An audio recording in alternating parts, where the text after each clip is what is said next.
as always, we're looking forward to welcoming some of the nation's best programs to the Nuttycombe Invite this year after 1 year hiatus, obviously due to COVID.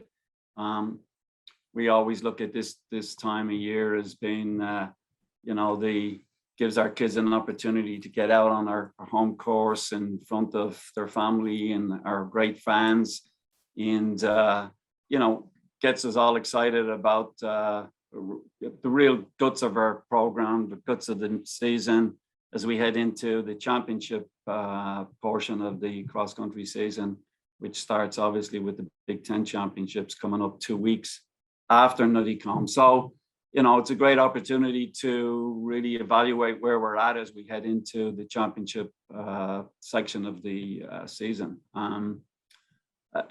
As always, we have a great field. I think you just went through it. On the men's side, 5 of the top 10 teams in the country.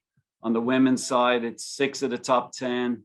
And if you go back to the top 20, I think on the men's side, it's 13 and 12 on the women's side, including, as you mentioned, top 3 women's teams in the nation in the latest cross-country national poll. So great fields as always.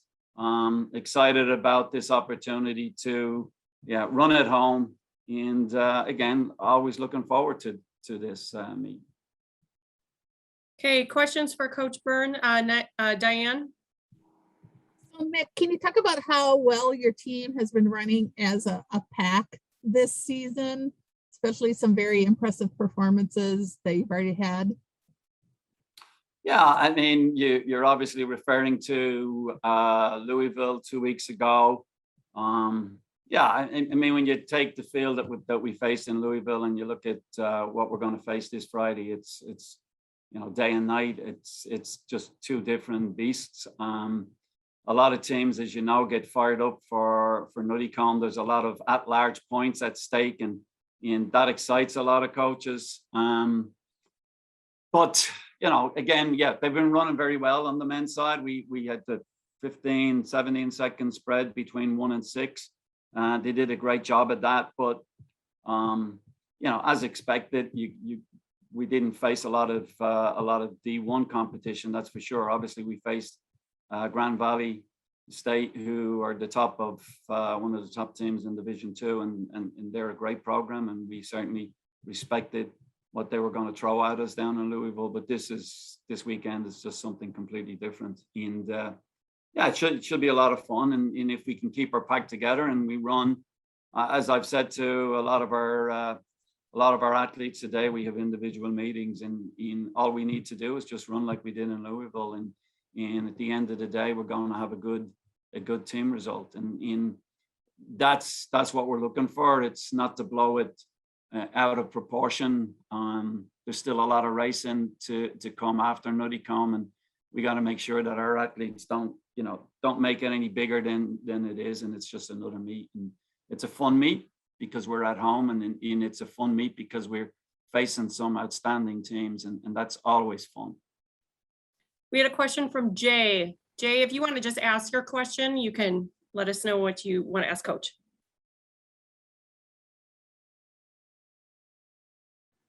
Hey, Mick, it's Mike J. Just morning. Curious, with a fair amount of rain coming to the area this week, does a wet Zimmer course present any special concerns or need for tactic changes for the front runners? A great question, Mike. I look out the window right now, and it's pouring, and we're supposed to get some real heavy thunderstorms later this afternoon, and also into Wednesday. So I think the maintenance crew out there, facilities crew at Zimmer, do an incredible job. We haven't had an awful lot of rain recently, so we think that the course is going to absorb a lot of that. But it depends on how much we get today, and also on Wednesday. That could change things up a bit for the race. In terms of tactics, I mean, running a fast, well-groomed, kind of golf course freeways type of a course, that can present one challenge, running a soggy real cross country, what we would call a real cross country course, could present other challenges. But overall, I think the course absorbs the rain pretty well. So we'll see what happens. Obviously, the men are going to race. It'll be the 4th race in line, and the women's championship race will be the 3rd. So there's going to be a lot of contestants on that course prior to the 2 championship races. So it should be fun. It's cross country, and we never know from one week to the other what the weather is going to throw at us, what the cross country course is going to present. So yeah, it's all part and parcel of what we do. Question from Diane.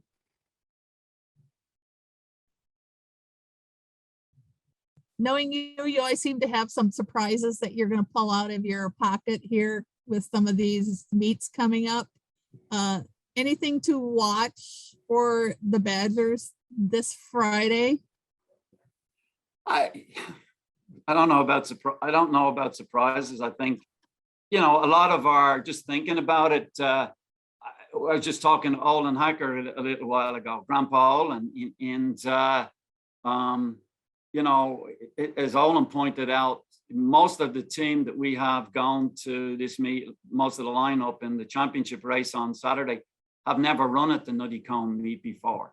And, all they know of Nuttycombe is what they've seen over the years in flow track. And obviously they have done an incredible job with their production and promoting the meet. And, every high school kid in the country knows about the Nuttycombe race. And just in the recruiting process, kids are already talking about it. So, that's all a lot of our kids know.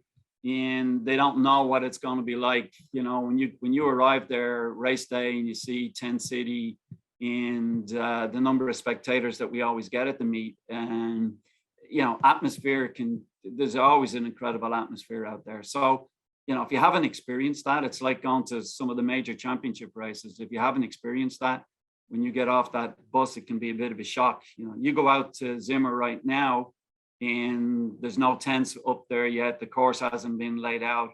But I'm sure our good buddy Tom Zimmer and Diane are out there, Mary are out there, Mary Griniger are out there with Zimmer and getting the thing ready, and it'll look great on race day. But that's just a different beast than what it looks like right now. So, unless you've seen that and experienced it, it could be a bit of a shock. So I don't know that we've got anything up our sleeves. We're running against some incredible teams. When you look at Stanford, Oklahoma State, Iowa State, and Oregon, that's a handful right there. And that's a great opportunity for our guys to, respond to that challenge. So we're excited about that.